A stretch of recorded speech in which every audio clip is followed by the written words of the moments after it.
बिस्मिल्लाहिर्रहमानिर्रहीम। अस्सलाम वालेकुम नाज़रीन, प्रोग्राम आईना के साथ मैं हूं आपका मेज़बान अब्दुल वहाब मेमन। नाज़रीन, आज के इस जदीद दौर के अंदर जहां दुनिया तरक्की के नए मनाजिल तय कर रही है, हमारा पड़ोसी मुल्क जो आईटी बेस्ड स्मार्ट सिटी के मंसूबों पर काम कर रहा है, हाईवेज सोलर बेस्ड सिस्टम पर काम करने जा रहे हैं, नए मंसूबे लॉन्च किए जा रहे हैं। दुबई के अंदर हवाई टैक्सी लॉन्च कर दी गई है। वहीं दूसरी जानिब पाकिस्तान के अंदर और बिलखुसूस सिंध और शहर कराची के अंदर आज भी लोग बेसिक ज़रूरियात के लिए गैस, पानी, बिजली तरस रहे हैं। हमारे साथ इस वक्त स्टूडियो में मौजूद है साबिक deputy managing director water and sewerage board जनाब मोहम्मद असलम खान साहब, और इनके साथ साथ हमारे दूसरे मेहमान शो के अंदर मौजूद हैं एमक्यूएम के साबिक एमपीए शेख इस्माइल आजम साहब, अजीम साहब सॉरी सर। आप दोनों का बहुत बहुत शुक्रिया प्रोग्राम में शामिल होने के लिए। आपका बहुत शुक्रिया। आपका भी शुक्रिया। Thank you. अच्छा एमडी साहब, डीएमडी साहब, आपसे मेरा क्वेश्चन है, कराची बेसिकली मेट्रोपॉलिटन सिटी तो कहा जाता है इसको, लेकिन आज भी पानी के लिए तरस रहा है। सर क्या वजह है इसकी? देखिए, बात यह है कि दरअसल सारी चीज़ें हैं मनसूबाबंदी। इस वक्त कराची को 1100 एमजीडी पानी की ज़रूरत है। ठीक है। हम अगर मिनिमम भी सपोज करें तो 1000 एमजीडी पानी कम से कम कराची को चाहिए। 2006 में K3 का मंसूबा आया था, जिससे उस वक्त कराची को 650 एमजीडी पानी मिलना शुरू हुआ था उस K3 के मंसूबे के आने के बाद। ठीक है। उससे लेकर आज तक कराची शहर के लिए यानी 16 साल हो गए, कोई नया मंसूबा नहीं आया। अगर आया तो K4 आया जी। ये K4 प्लानिंग के तहत 2011 में कंप्लीट हो जाना था।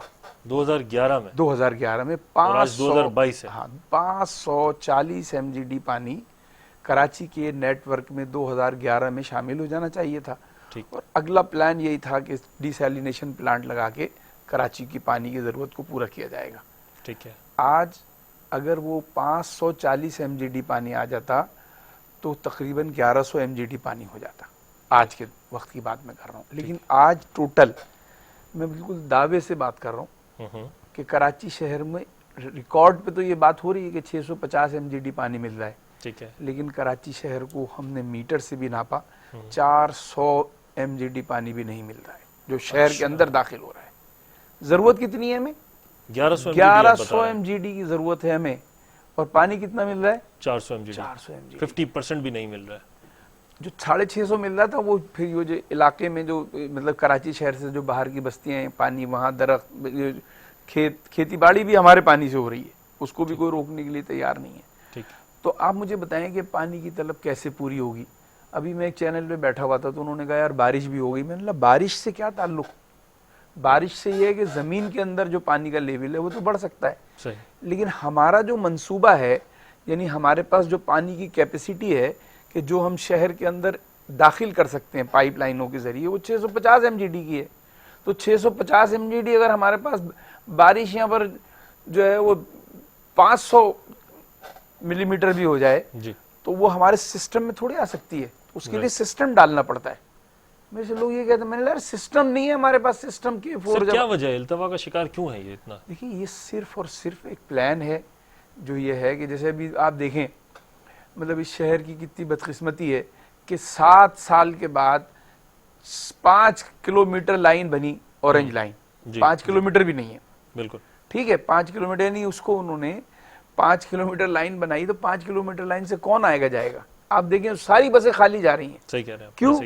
कि 5 किलोमीटर के लिए वो जो उनको वो 10 नंबर से आता है, वो 10 नंबर से 20 रुपए में जो है ना वो बोर्ड ऑफिस पहुंच जाता है। अब वो फिर इधर आए 5 नंबर से बस में बैठे तो फिर 20 रुपए दे, तो 40 हो गए ना उसके। बिल्कुल। तो वो उसी 20 रुपए में आएगा।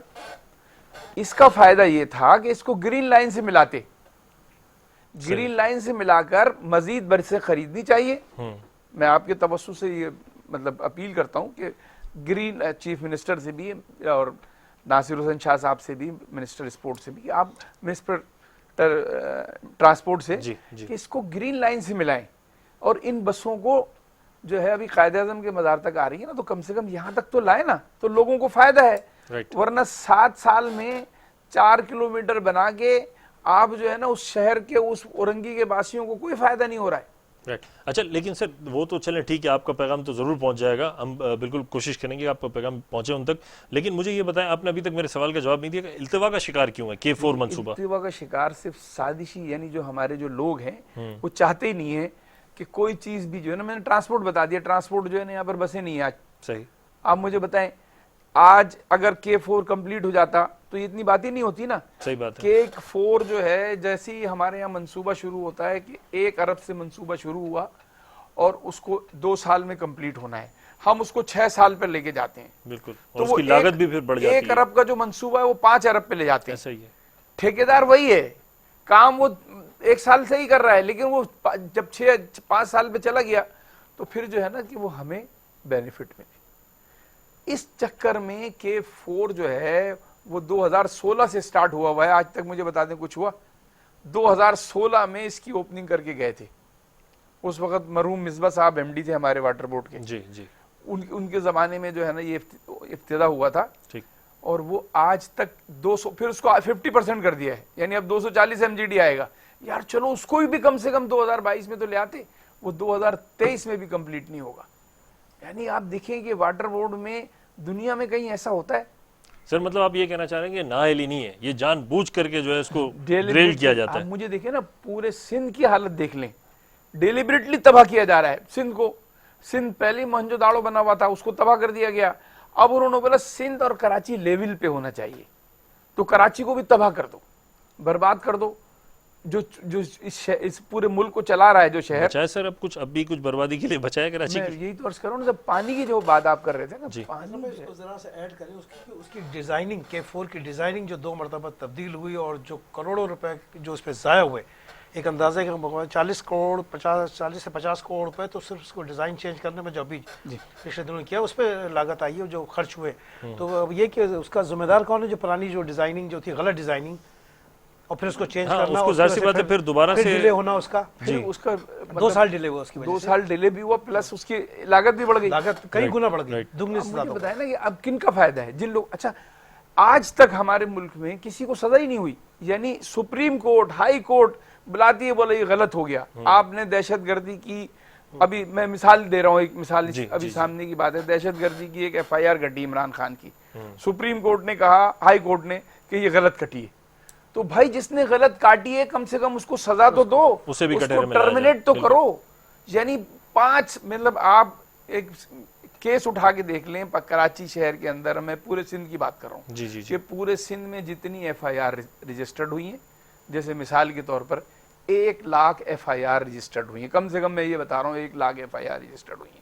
तो उस 1 लाख FIR में से मेरा ये सवाल है उन तफ्तीशी अफसरों से, IG सिंध से, DIG से, और इस सुप्रीम जो हमारे जो चीफ मिनिस्टर साहब हैं, उनसे ये सवाल है कि 1 लाख FIR को अगर आप देखेंगे तो 0.5% लोगों को भी सजा नहीं हुई है। यानी 1 लाख FIR जिन्होंने दर्ज की, हुकूमत का पैसा खर्च हुआ, अदालतों में केस चलता रहा, 99.5% लोग बरी हो गए। अगर किसी को सजा भी हुई छोटी कोर्टों से तो वो हाई कोर्ट में जाके बरी हो गया। यानी फिर मुझे बताया ना कि लेकिन उन लोगों के साथ क्या हुआ, उस तफ्तीशी अफसर से पूछा जाए कि उसने कौम का पैसा क्यों बर्बाद किया।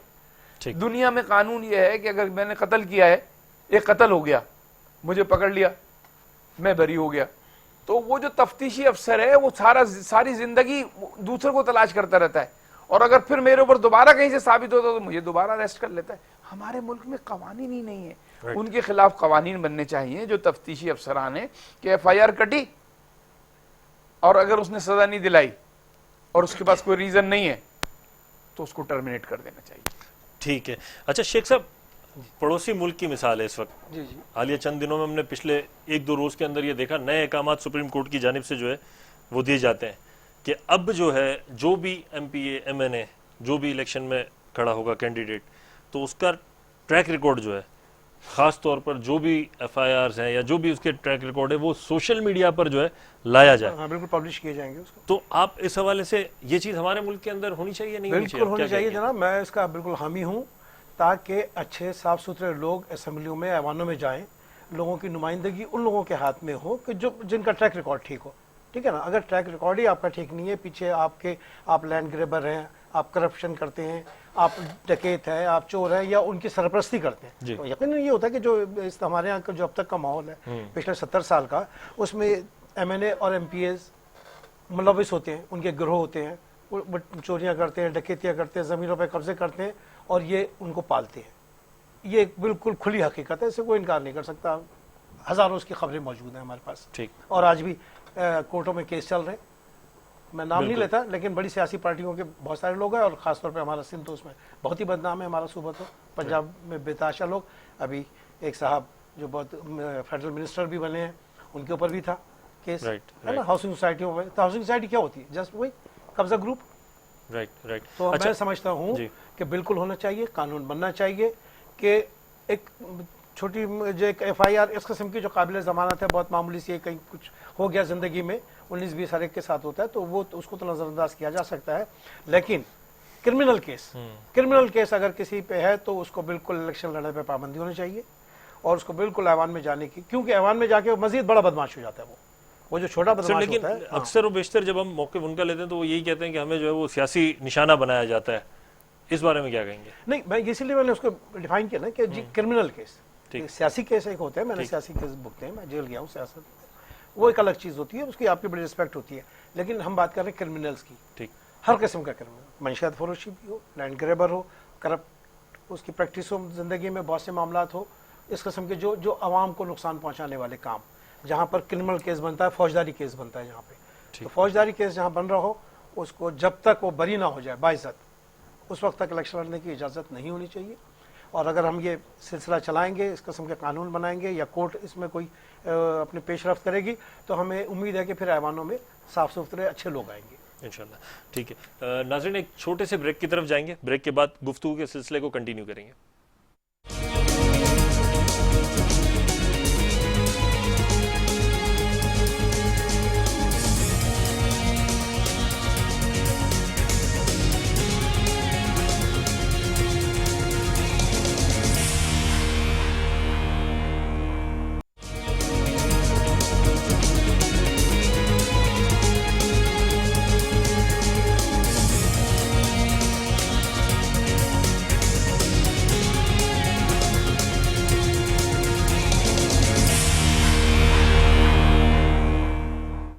नाज़रीन, एक बार फिर आपको शो में खुशामदीद कहेंगे। असलम साहब, कराची के जो रहने वाले लोग हैं वो ये कहते हैं कि अगर पानी की कमी है, किल्लत है, तो क्या वजह है कि पानी घरों में नहीं आ रहा पर हाइड्रेंट्स पर मिल रहा है? ये भी एक बड़ा सवाल है, लेकिन लोग ये समझते हैं। लेकिन जो टोटल पानी आ रहा है ना, जैसे हम सपोज करते हैं कि 400 MGD पानी आ रहा है कराची शहर को, उसका 2% भी टैंकरों से नहीं आता। 2%, मैं दावे से कह रहा हूं आपको कि 2% भी टैंकरों से नहीं आता। टैंकर 2% से ज्यादा पानी नहीं लेता पूरे कराची के अंदर। यानी अगर 400 नहीं 8 MGD से ज्यादा पानी थोड़ी कोई ले रहा है, वो 80 MGD से ज्यादा पानी को टैंकर वाले।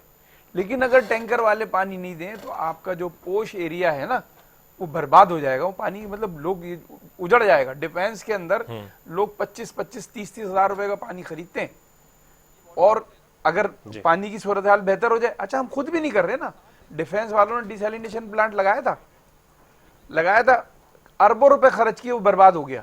किसी ने सवाल किया डिफेंस वालों से? ऐसा है कि देखिए नहीं, डिफेंस सवाल करना चाहिए ना यार, ये अरबों रुपए डूब के कौन जिम्मेदार है? उसको हैंग कर देना चाहिए। ठीक। इस शहर में जितने, यानी मैं आपको बताऊं, वाटर बोर्ड की एक लाइन है जो अरबों रुपए में डली, कुरंगी इंडस्ट्रियल एरिया में अरबों। सरकारी 7 हाइड्रेंट है, ठीक है ना। अब इसके अलावा जो गैर सरकारी हाइड्रेंट है उनको भी तो रोकना हुकूमत की जिम्मेदारी है ना सर। एक चीज़, दूसरी चीज़, इस वक्त हब रिवर डैम हो गया या दाबेजी हो गया, हमने देखा बारिशों के अंदर, मानसून स्पेल के अंदर ओवरफ्लो हो रहे थे वो, और यही कहा जा रहा था कि कराची शहर शायद डूब जाएगा। तो इसके बावजूद जब ओवरफ्लो है, और जब इनिशियली खबरें आती हैं ये कि अगले 5 साल के लिए या 10 साल के लिए पानी की कमी जो है वो दूर हो गई, तो फिर उसकी सप्लाई के अंदर कहाँ मतलब परेशानी का सप्लाई तो सामना है? मैंने आपको बता दिया ना कि हमारा जो पानी आने का जो सिस्टम है वो 650 एमजीडी से ज्यादा है ही नहीं ना। ठीक है, अब पूरे पानी पानी भरा हो, हम ठीक है। हमारी जो लाइनों में आएगा वो 650 एमजीडी से ज्यादा नहीं आएगा ना। अच्छा, अब 650 एमजीडी पानी हमारी लाइनों से आता है, हमारा जो फिल्टर प्लांट है सब कुछ, इससे ज्यादा है ही नहीं ना।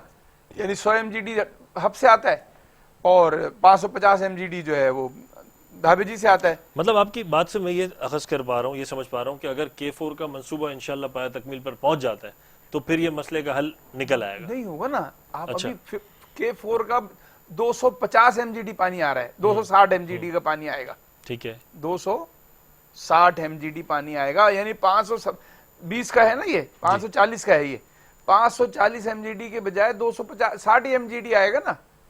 तो फिर आप कहाँ खड़े होंगे? वहीं खड़े होंगे। दो साल बाद जब ये 24 में आएगा पानी, वहीं खड़े होंगे। जब तक पॉपुलेशन भी इतनी बढ़ Population जाएगी। ये दोनों मंसूबे एक साथ चलाने चाहिए थे। ठीक है, S3 का जो मंसूबा है, सेवरेज लाइन को समुद्र में ट्रीटमेंट करके डालने का मंसूबा 10 साल से चल रहा है। वो 100 रुपए से 2000 का हो गया है। वो 100 रुपए से, मैं आपको दावे से कह रहा हूँ, 100 रुपए से 2000 का हो गया है, लेकिन आज तक कंप्लीट नहीं हो रहा। ठीक, कंप्लीट हो जाएगा तो फिर मतलब ये है ना कि कश्मीर की अगर जंग खत्म हो जाएगी तो हमारी फौज खत्म हो जाएगी ना। सही। अच्छा शेख इस्माइल साहब, ये बताइए, चूंकि जाहिर सी बात है आप MQM के साबिक MP भी रहे, इस वक्त मौजूदा सूरत हाल के अंदर क्या देखते हैं MQM का मुस्तकबिल? हाँ, बड़ा सवाल, अहम सवाल भी है और बड़ा बिल्कुल, बड़ा सवाल। क्योंकि बल्दियात के अंदर खास तौर पर और कराची की सतह पे मकबूल तरीन जमात रही है। देखिए जनाब, इसका जवाब तो बहुत सारे हो सकते हैं, लेकिन बड़ा जो क्लियर कट जो ज़मीनी हक़ाइक़ है, ज़मीनी हक़ाइक़ ये बता रहे हैं कि MQM का, क्योंकि दुख से, बड़े दुख के साथ मुझे कहना पड़ रहा है कि हमने, हमारे बड़ों ने, हमारे जो रहनुमा है, राब्ता कमेटी कह लें या जो भी, जो MQM की करता धरता है, उन्होंने अवाम से दूरी अख्तियार की, अवाम की नफ्स पे हाथ नहीं रखा, और ये शहर आहिस्ता आहिस्ता बिल्कुल जैसे मुट्ठी में से मिट्टी निकलती है, रेत निकलती है, सही, इस तरह उनके हाथों से ये शहर निकल गया है। निकल चुका। और अब मैं फिर बड़े अफसोस से कह रहा हूँ कि आइंदा बल्दियाती इलेक्शन में हमें बड़ी हज़ीमत उठानी पड़ेगी, और इस शहर का मुस्तकबिल अब MQM नहीं है, अब किसी और के हाथ में होगा। ये बात बिल्कुल वाज़ेह है, वाज़ेह नज़र आ रही है। आपको शहर में जैसे कहते हैं ना कि दीवार पे लिखा हुआ, दीवार पे लिखा हुआ ये नज़र आ रहा है।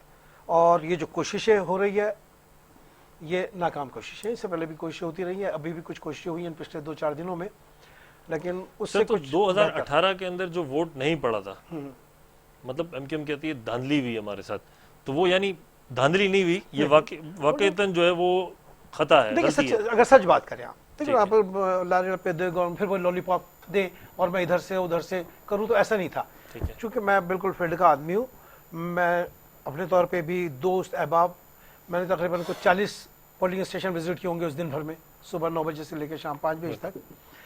तो ये हकीकत थी कि मैं देखता था कि मेरे मुतहदा के कैंप पे बड़ा रश है, 50 आदमी खड़ा हुआ है, तहरीक इंसाफ के 20 आदमी खड़े हुए, और वैसे बाजार तो देख के बड़ी खुशी हो रही थी।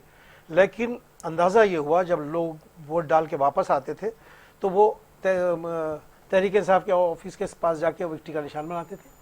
राइट, ये बड़ी ज़मीनी हक़ाइक़ बता रहा हूँ, मैं हकीकत बता रहा हूँ कि ये हुआ है। अच्छा, अभी हालिया दिनों के अंदर सर जो वैसे तो खैर पाकिस्तान की सियासत के अंदर सरप्राइजेज हैं ही, मैंने अपने साबिक प्रोग्राम के अंदर भी पूछा था गेस्ट से, आपसे भी यही सवाल करूंगा कि जो सिंध की सियासत के अंदर जो सरप्राइज के तौर पे कामरान टिसोरी साहब की एंट्री हुई है, आप इसको कैसे देखते हैं? ये बड़ी सरप्राइज एंट्री है, और एक्सपेक्ट कर रहे थे आप? नहीं, कोई एक्सपेक्ट नहीं कर रहा था। शायद वहाँ पर जो है करता धरता, उनमें से भी बहुत से लोग इससे लाइम थे, शायद चंद लोगों को इसके बारे में इल्म हो। ठीक, तो लेकिन ये बिल्कुल पूरी MQM के लिए, कराची वालों के लिए ये सरप्राइज अपॉइंटमेंट है। ये सरप्राइज तो चले आपने एतराफ़ कर लिया, ये बताएं कि इस वक्त एतराज़ात हैं MQM के अपने अंदर? बिल्कुल है।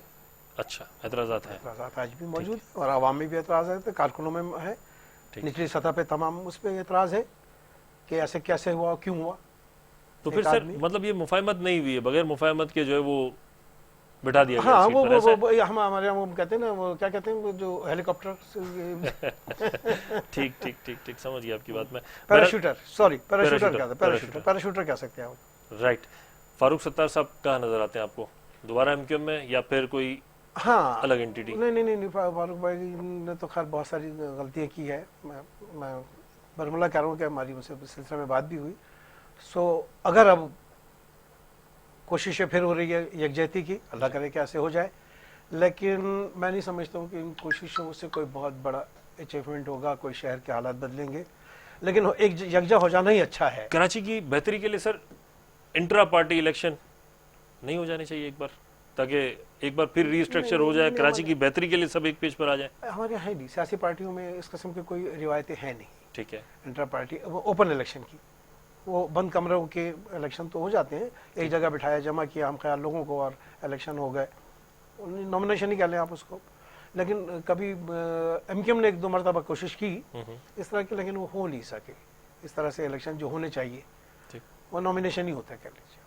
ठीक है। अच्छा असलम साहब, कहा जाता है कि वाटर बोर्ड के अंदर साबका दौर के अंदर जो है वो कई सियासी भर्तियां भी की गई, ये भी एक वजह है जिसकी वजह से जो है वो कराची वालों को उनका हक नहीं मिल सका। क्या कहेंगे आप इस बारे में? ये वाटर बोर्ड की बात नहीं है, किसी भी वाटर डिपार्टमेंट बोर्ड के में सियासी भर्तियां की गई, अंदर। सारे इदारों में की गई। आज लोग कहते हैं वाटर बोर्ड करप्ट तरीन इदारा है। बिल्कुल। आप सोचें केबीसीए का जो अफसर है और वाटर बोर्ड के जो अफसरान हैं उनका लिविंग स्टैंडर्ड देख लें, ठीक है, और वाटर बोर्ड के लोगों का देख लें। वाटर बोर्ड के लोग क्योंकि रोज आना किसी मिलते हैं, किसी को पानी की जरूरत है वो गाली सुन रहा है, क्योंकि देखिए वाटर बोर्ड का मुलाजिम जितनी मेहनत करता है, यानी आप सोचेंगे 3 गिलास पानी की जरूरत है वो 1 गिलास में चला रहा है, करप्शन खुद ब खुद बढ़ गया। निचले लेवल पे भी बढ़ेगा, ऊपर लेवल पे भी करप्शन बढ़ गया। करप्शन तो बढ़ गया ना, जिस चीज की शॉर्टेज होगी उसको महंगा ही बेचा जाएगा, और पानी तो एक जरूरत है, बेसिक नेसेसिटी है। बिल्कुल बेसिक नेसेसिटी है ना, पानी की जरूरत है, तो इसलिए करप्शन। तो हमने ये देखा, आपको अगर करप्शन ही देखनी है ना, आपको मैंने अभी लास्ट प्रोग्राम में भी कहा था कि अगर आप एजुकेशन में जाकर देखेंगे ना तो आप कानों को हाथ लगाएंगे। मॉरली तौर पर जितनी करप्शन है, माली तौर पर जितनी करप्शन है, इसी तरीके से आप इरिगेशन में चले जाएं, इरिगेशन में क्या करप्शन है, काम ही नहीं होता। आप अभी मुझे बताएं, ये जितने 10 साल का रिकॉर्ड उठा लें आप इरिगेशन डिपार्टमेंट का, कि जो उनको डेमो पे पैसे, जो उनमें मट्टी डालनी थी, कितनी जगह पर डाली गई है, वो पैसा कहाँ गया? नहरों की सफाई का। ठीक है, इसी तरीके से आप हेल्थ में चले जाएं। वाटर बोर्ड को तो हम कह देते हैं यार वाटर बोर्ड कर, मैं भी मान रहा हूँ क्योंकि हमारे रोज का आपसे वास्ता है, करप्ट है, करप्शन है, सब चीजें, लेकिन मैं जो करप्शन की इंतहा बता रहा हूँ, तो आप इरिगेशन में देखें, हेल्थ में चले जाएं।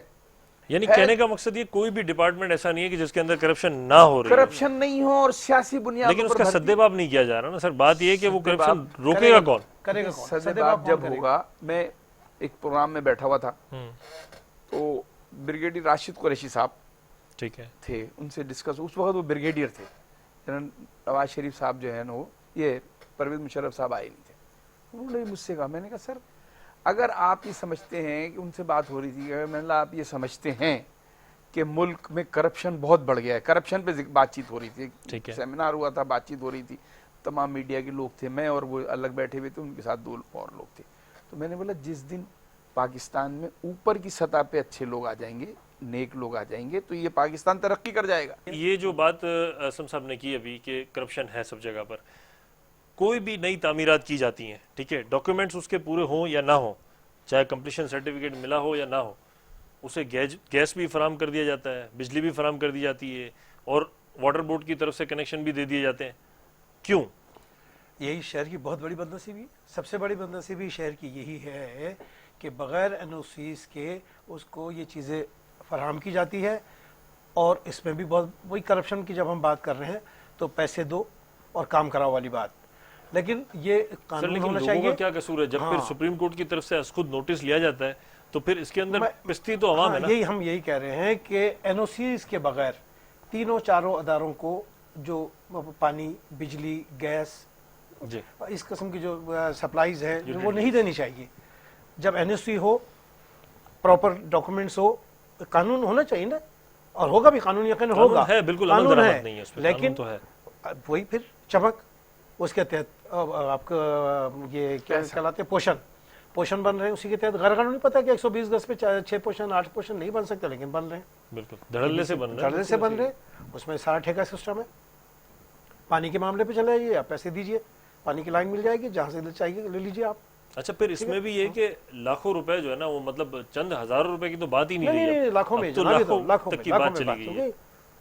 बल्कि बड़े इंडस्ट्रियल वो जो है यूनिट, वो तो करोड़ों में बात करते हैं। ऐसा ही। उसको 1 इंच की लाइन से तो उसका काम नहीं चलेगा, उसकी ऐसा ही। इंडस्ट्री नहीं चलेगी, उसको 3 इंच और 4 इंच का चाहिए, तो फिर इतने ही पैसे वहाँ। तो ये तो सारा सिस्टम इसी तरह चल रहा है। वो किसी ने मुझे बताया था कि 6 या 7 सिस्टम चल रहे हैं सिंध में।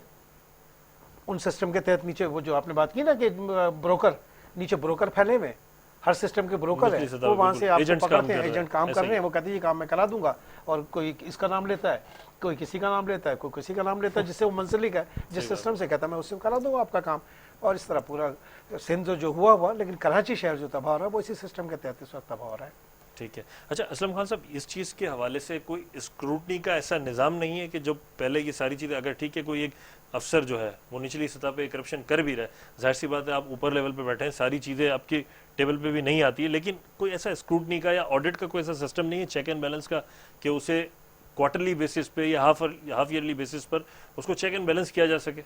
देखिए, चेक एंड बैलेंस जब करेंगे कि जब यहाँ तो आवे का आवा ही बिगड़ा हुआ ना, यानी जो नंबर 1 है उससे लेकर वो प्यून तक वो सब बिगड़े हुए हैं। अब प्यून अगर मुझे देख रहा है मैं डीएमडी हूँ, मेरे पैसे ले रहा हूँ, उससे उसके हाथ से पैसे ले रहा हूँ या पैसे रिश्वत ले रहा हूँ, तो वो उसको क्या है मांगने में, वो बोलेगा हमारा साहब भी लेता हम भी लेंगे, सही वो बदमाशी से लेगा पैसे। फिर इसी तरीके से पूरा नंबर 1 से लेकर नीचे तक सब लोग जब इसी चीज में मुलविस हैं, तो पूछने वाला आप मुझे बताएं, पहले आज से 20 साल 25 साल 30 साल पहले अगर कोई खबर चलती थी किसी अफसर के खिलाफ तो वो हिल जाता था। अब आप कितनी भी खबर चला दें, यानी मीडिया की ये ताकत खत्म हो गई कि मीडिया अपने मीडिया तौर की पे जो किरदार अदा करना होता है वो कर रहा है, लेकिन आप सही कह रहे हैं कि इस वक्त जो मौजूदा सूरत हाल है इसके अंदर टिकर्स की हद तक, ब्रेकिंग न्यूज की हद तक चल रही होती हैं चीजें, लेकिन वो उसका असर वैसा जो है वो कहीं पर आ रहा होता है, कहीं पर अगर नहीं आ रहा। इजाजत दे तो मैं उसको ऐड करूं एक शेर में इसको जी, प्लीज, सुनाऊं प्लीज। कि ये जो आपने कहा ना अकाउंटेबिलिटी और एंटी करप्शन और ये, तो उसका जवाब ये है कि मीर साहब हुए बीमार मियाँ जिसके सबब उसी अत्तार के लौंडे से दवा लेते हैं। आहा, क्या बात है। तो सारा ये है कि वही है, करता धरता वही ना, मीर साहब सब कुछ कर रहे हैं, तो मीर साहब पीछे बैठे हुए हैं। Right right. नाज़रीन, एक छोटे से वक्फे की तरफ जाएंगे, वक्फे के बाद दोबारा प्रोग्राम को कंटिन्यू करते हैं।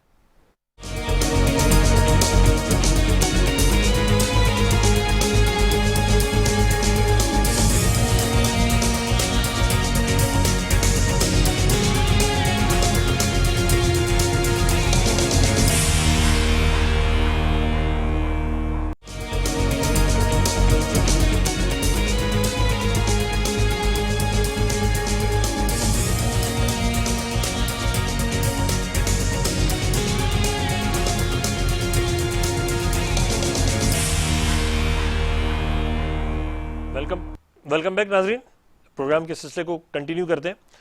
असलम साहब, कराची रेवेन्यू में सबसे आगे, चैरिटी में सबसे आगे, इसके बावजूद भी यूटिलिटीज़ के अंदर अगर दीगर सूबों से कंपेयर किया जाए या दीगर मुल्क के शहरों से कंपेयर किया जाए, फिर भी पीछे है, बहुत हद तक पीछे है। तो ये हम मतलब ये अपने आवाम को जो है ये बताना चाह रहे हैं कि कब तक उन्हें सब्र कब तक करना है बेसिकली। देखिए, सब्र का पैमाना तो लबरेज होता चला जा रहा है। नंबर 1, देखिए दुनिया में ताकत की 3 लेयर होती है। नंबर 1 कौमी असम्बली, जिस शेप में भी हो दूसरे मुल्कों में, दूसरे नंबर पर सूबाई असम्बली, तीसरे नंबर पर लोकल गवर्नमेंट होती है। दुनिया के जितने बड़े बड़े शहर हैं वहाँ पर अगर आप चले जाएं तो सबसे ज़्यादा ताकतवर जो है वो लोकल गवर्नमेंट होती है। हमारे मुल्क में सूबा कौमी असम्बली और सूबाई असम्बली वहाँ बैठे होते हैं। ऑस्ट्रेलिया में मेरा एक दोस्त है, कहने लगा असलम भाई हम छोटे से छोटा प्रोग्राम करते हैं तो कौमी असम्बली जिस तरह के वहाँ के जो लेजिस्लेटर हैं, बोला हम 10 को बुलाते हैं तो 12 आते हैं। बोला उनका कोई काम ही नहीं है, कानून बना के वो बैठे होते हैं फारिग, उनको जब भी बुलाएंगे आप आ जाएंगे, उनके टाइम ही टाइम होता है। लोकल गवर्नमेंट को जब तक आप ताकतवर नहीं करेंगे, देखिए 2 चीज़ें हैं, अगर आपको मुल्क चलाना है तो तासुब खत्म करना पड़ेगा। बिल्कुल दुरुस्त। तासुब खत्म करने के लिए ज़रूरी है कि पाकिस्तान में ये तासुब को हटाना पड़ेगा आपको। पाकिस्तान के अंदर जो है वो मौलाना जफर अंसारी ने एक फार्मूला दिया था कि पाकिस्तान में जितनी डिवीजन है उतने सूबे होने चाहिए।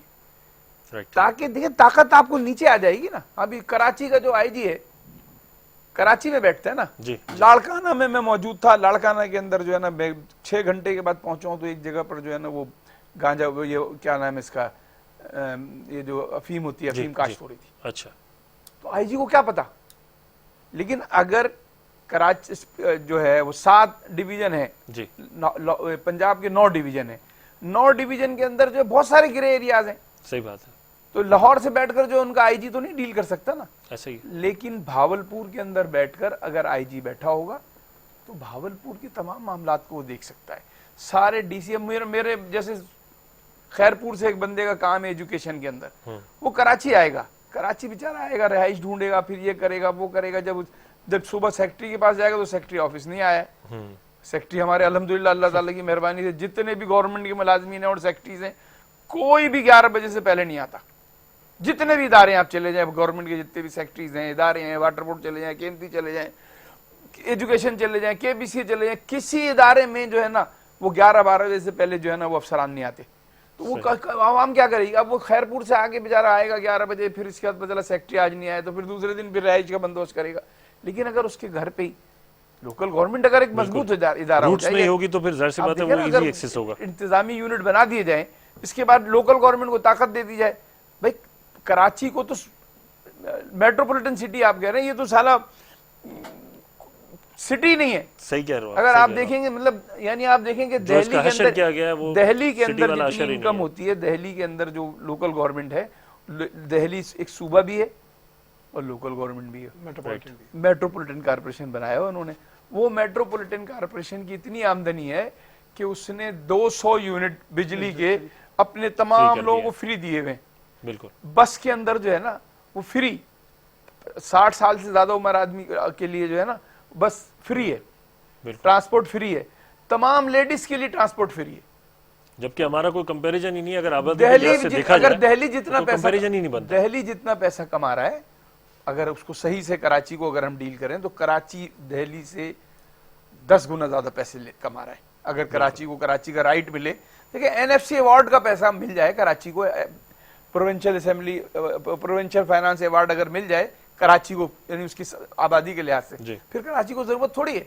अभी ये जो कह रहे हैं कि भाई हम जो है मेयर के अंडर में दे रहे हैं, अभी जो मैं अभी कल टीवी पे देख रहा था कि भाई वाटर बोर्ड भी मेयर के अंडर में होगा। भाई मेयर के अंडर में नहीं देना है, मेट्रोपॉलिटन कारपोरेशन के अंडर में आना चाहिए उसको।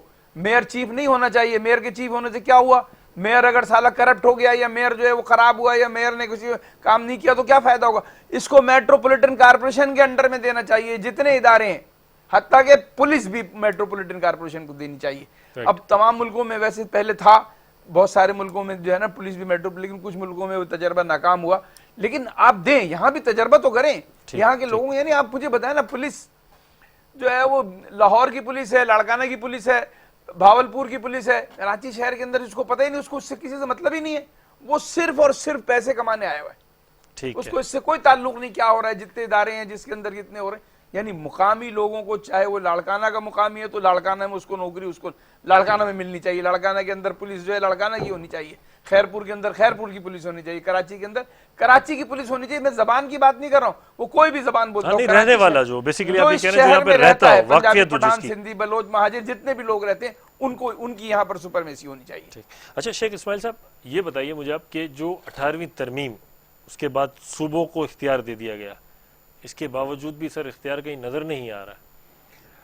इख्तियार जब नजर आएगा जब इख्तियारात निचली सतह पे होंगे। जैसे असलम भाई कह रहे थे, हर शहर को एक मेट्रोपॉलिटन सिटी उसकी आबादी के लिहाज से और उसका मेयर या उसके चेयरमैन जो भी है उसको ताकत दी जाए, उसको इख्तियारात दिए जाए तो कुछ नज़र आएगा। अगर आप तमाम इख्तियारात को एक जगह सल्व कर लेंगे और वहाँ से फिर डंडे के ज़ोर पे चलाएंगे, अपनी मर्ज़ी से चलाएंगे, अज़बियत की बुनियाद पे चलाएंगे, लसानियत की बुनियाद पे चलाएंगे, तो फिर जो हमारे शहर और हमारे सूबे का हाल है वो अभी बयान कर रहे थे असलम भाई, उसमें बड़ी हद तक हकीकत है। तो उसका हल यही है। 18वीं तरमीम का मतलब यही था ना, 18वीं तरमीम का मतलब ये नहीं था कि सारे अख्तियारात एक जगह जमा कर लिए जाएँ, बल्कि उसका मतलब ये था कि अख्तियारात को निचली सतह पर लाया जाए। लेकिन उसमें ख़राबी ये हुई कि हमने एजुकेशन और हेल्थ फेडरल गवर्नमेंट से वो हमने शिफ्ट करके सिंध में, मुमकिन है कि बहुत से लोगों का बहुत सा फ़ायदा हो गया होगा लेकिन आम आदमी का फ़ायदा नहीं हुआ। दोनों चीज़ें हमारी तबाह हुई, बिल्कुल। हमारी एजुकेशन भी तबाह हुई और हमारे हेल्थ का सिस्टम भी तबाह हुआ। बिल्कुल बेड़ा गर्क हो उसकी गया मिसाल आप जिन्ना अस्पताल, कार्डियो और ये 3-4 अस्पताल जो हमारे फेडरल गवर्नमेंट चलाती थी, उसकी तबाही आपके सामने है। अच्छा सर, आप 2008 से 2018 तक हिस्सा रहे हुकूमत का, इस दरमियान में 10 साल का ये पीरियड है। बिल्कुल। एक आपका ये भी मौक़िफ़ रहा कि कराची को अलग सूबा बनाया जाए, ठीक है ना, खुद मुख्तार किया जाए। इसके अलावा जो है इस पीरियड के अंदर, 10 साल के इस पीरियड के अंदर MQM ने बेसिकली क्या ऐसा काम किया कराची के लिए जिसे हम कहें कि ये नुमाया काम सर अंजाम दिया गया? आप ये सवाल करके शर्मिंदा कर रहे हैं मुझे। मैं नहीं, सिवाय लेकिन जो शर्मिंदगी के सूबे इजहार के हवाले से जो है वो बिल्कुल। उसके हवाले से जरूर कमेंट मैं करें। आपका सवाल बड़ा जानदार है, बहुत अच्छी बात है। इस किस्म और अच्छा सवाल था कि एक पार्टी, सियासी पार्टी जो ओन करती थी कराची को, कराची के मालिक व मुख्तार थी और आवाम उसके साथ थे, करोड़ों आवाम के दिल के धड़कन थी एक पार्टी। लेकिन फिर वही हज़ार अफसोस कि हमने ऐसा कोई काम नहीं किया कि जिसे हम नुमाया कह सकें, जिसकी बुनियाद पर हम वोट मांगने जा सकें, जिसके बुनियाद पे हम आवाम का सामना कर सकें। हमारे खाते में ऐसा कोई काम नहीं है। सर आगे की क्या स्ट्रेटजी है? मतलब ठीक है, पिछला तो जो हो गया, लेकिन आगे का लाएमल? आगे की ये कि कोशिशें हैं, कहाँ तक कामयाब होती है ये मैं नहीं कह सकता। अब चूंकि कोशिशें बल्दियाती हो रही हैं। इंतखाबात एक बार फिर मुलतवी हो चुके हैं, लेकिन उम्मीद है हमें कि इंशाल्लाह जल्द अज जल्द हो जाएंगे। उसमें आप क्या समझते हैं अब जो है क्या लाएमल MQM की तरफ से होगा? अच्छा, पहली बात तो ये कि वो जो आप समझते हैं कि जल्द से जल्द हो जाएंगे, तो उसका कोई पीरियड, उम्मीद, हाँ उम्मीद है ना, उम्मीद वो, लेकिन ऐसा कुछ नज़र नहीं आ रहा। ठीक है। हाँ, सिंध गवर्नमेंट ने वो जो एक सैलाब का पानी ड्रेन करके जो तालाब बनाए हुए हैं सिंध में, वो एक बड़ी वजह वो बताते हैं, उसको तस्वीरें दिखा के किताब हमारे पास। MQM लेकिन चाहती है ना, MQM तो चाहती है। MQM चाहती है, ठीक है। MQM चाहती है, तमाम पार्टियां चाहती है, बल्कि कुछ पार्टियां तो बिल्कुल ये है कि कल करा दो। ऐसे नहीं, भी लेकिन शहर MQM में की तरफ जमाते से हैं तो एक ये भी एतराज है ना सर कि हल्का बंदियां वगैरह जो है ना वो सही तरीके से करवाई जाए। तो अब गई, बहुत पीछे की बात हो गई। ठीक है, क्योंकि और लंबा प्रोसेस हो बहुत जाएगा। लंबा प्रोसेस हो जाएगा, वो तो फिर अगले 4 साल 5 साल की बात है। लेकिन अभी फिल वक्त जो है वो 6 महीने से पहले तो मैं नहीं समझता कि बल्दियाती इलेक्शन हो सकते हैं। पीपल्स पार्टी बिल्कुल इस मूड में नहीं है कि बल्दियाती इलेक्शन करा के इस शहर को किसी की आवाज़ करे। ठीक है। वो डोमिनेट करना चाहती है यहाँ पे और उससे फ़ायदे उठाना चाहती है। भले इस शहर के लोग तबाह बर्बाद हो जाए, इंफ्रास्ट्रक्चर ख़त्म हो जाए, लेकिन चूंकि उनके अपने मफादात हैं, तो उस मफादात के ज़ेर असर वो यहाँ पर बल्दियाती इलेक्शन नहीं कराएंगे। ये मेरा मानना है। मैं ये समझता हूँ कि बल्दियात के इलेक्शन फिलहाल नहीं होगा। ठीक है, आप ये समझते हैं कि बल्दियाती इंतखाबात में भी टाइम लगेगा? बहुत करीब। देखिए, हम ये कहते हैं कि सिंध गवर्नमेंट बिल्कुल कराची को चलाए, हक है, सिंध गवर्नमेंट है उनकी, लेकिन खुदा के वास्ते इन लोगों से, ये सिंध गवर्नमेंट से मैं कहता हूँ कि यार कम से कम 50% तो कराची पे लगा दो। जो उसका बजट है वो 50% तो कराची पे लगा दो। राइट, बिल्कुल महरूम ना करो, बिल्कुल महरूम ना करो यार। चलो 50% आप खा जाते हैं तो 50% तो लगा दो। मैं इसमें एक बात ऐड करूंगा कि ये तबाही अभी नहीं है, ये तबाही पाकिस्तान मुस्लिम लीग जब वज़ीर आज़म जनाब नवाज शरीफ साहब थे, पहला उन्होंने शब खून जो मारा ना KMC पे और कराची पे, वो ऑक्ट्रा ख़त्म कर दिया। ठीक है, ये एक टॉपिक खैर एक प्रोग्राम के अंदर तो खैर नहीं हो सकता, इस पे एक लंबी चौड़ी डिबेट होगी। इंशाल्लाह नेक्स्ट प्रोग्राम में भी आपको ज़रूर मदऊ करेंगे। आप दोनों मेहमान हज़रात का बहुत बहुत शुक्रिया शो में साथ रहने का। जी थैंक यू। नाज़रीन, प्रोग्राम का वक्त ख़त्म हो रहा है। मुझे और मेरी टीम को आईना के प्लेटफॉर्म से इजाज़त दीजिए और हमारे सोशल मीडिया अकाउंट्स पर अपनी कीमती राय से ज़रूर आगाह कीजिएगा। Thank you.